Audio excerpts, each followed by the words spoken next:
Let's talk to Fleur Hassan-Nahoum, Special Envoy for the Israeli Foreign Minister, a former Deputy Mayor of Jerusalem, of course, as well. Benjamin Netanyahu and Israel are supposedly in talks with Hamas to end the war. Fleur, very good morning to you.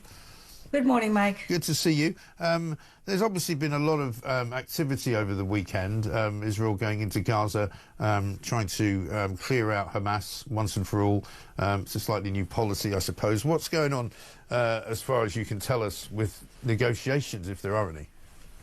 Well, the thing is that if Israel is saying to Hamas, if you don't return the hostages and you don't start dismantling yourselves, we're going to go in. At some point, we're going to go in. Yeah. And this is what's happening.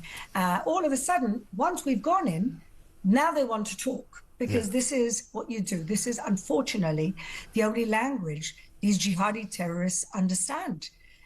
We didn't want any of this. You know that. Yeah. On October 7th, we had just signed a ceasefire a few months earlier with Hamas. In fact, Hamas have started 5 wars since we left there in 2005. And so again, we find ourselves, we want our 20 live hostages home. We want another 40 that were murdered and bodies were taken over there. We want them home so the families can give them a dignified funeral. And they don't care about their own civilians. We've set up humanitarian zones. We are now organizing for humanitarian aid, not through Hamas, because Hamas is stealing the aid, and that's how they keep paying their terrorist soldiers. And so now with the Americans, we've set up a different type of mechanism to get the food to the people so that Hamas doesn't steal the food from the people.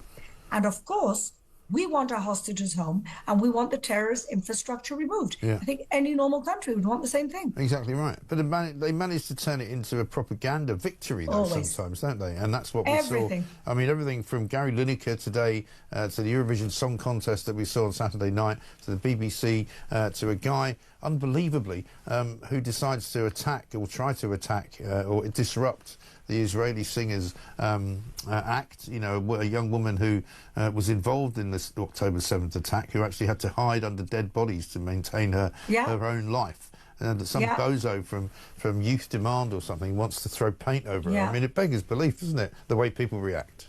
It's ridiculous. It's double standards. It's demonizing the only democracy in the Middle East, which happens to be the only Jewish country in the world. So you can think what that means.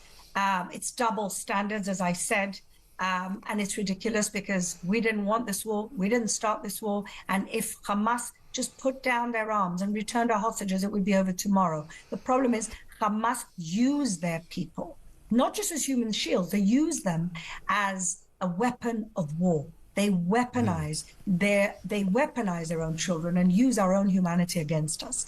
This war could have been over a long time ago if we didn't have the standards that we have, moving people around, warning people. And in fact, even a month ago, Hamas came out and said that 75% of the people killed in this war were men of combatant age. So what does that tell you? That everything else has been jihadi propaganda, bought lock, stock and barrel by the Europeans.